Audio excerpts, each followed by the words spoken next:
தமிழ்நாடு, கேரளா, மேற்கு வங்கம் ஆகிய மாநிலங்களில் ஆலோசனைக்கு பிறகே தேர்தல் தேதி அறிவிக்கப்படும் என இந்திய தேர்தல் ஆணையம் தெரிவித்துள்ளது.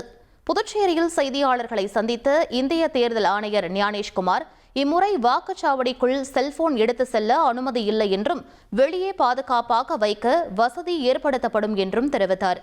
தபால் வாக்குகள் இறுதி 2 சுற்று எண்ணிக்கைக்கு முன்பே எண்ணப்படும் என்றும் தெரிவித்தார்.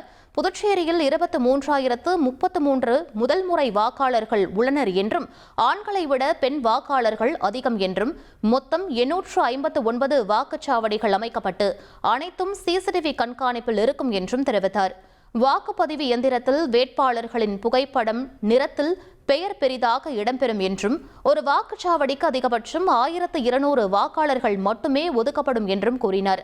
இதுவரை புதுச்சேரியில் 81 முதல் 82 விழுக்காடு வரை வாக்குப்பதிவு நடைபெற்றிருப்பதால் இம்முறை அதிகரிக்கும் என்றும் அவர் நம்பிக்கை தெரிவித்தார். 1,26,00,000 மனங்களை வென்ற தந்தி டிவி யூடியூப் சேனல். தவிர்க்க முடியாத தம்ப்நெயில்ஸ், கலக்கலான கான்டென்ட்ஸ். நீங்களும் இந்த குடும்பத்தில் இணைய இப்பவே சப்ஸ்கிரைப் பண்ணுங்க. அசுரபலம் கொண்ட எங்கள் டிஜிட்டல் கரங்களில் உங்கள் விளம்பரங்களை சேர்க்க வாட்ஸ்அப் பண்ணுங்க. 8939888378. Email advttv@dttv.in.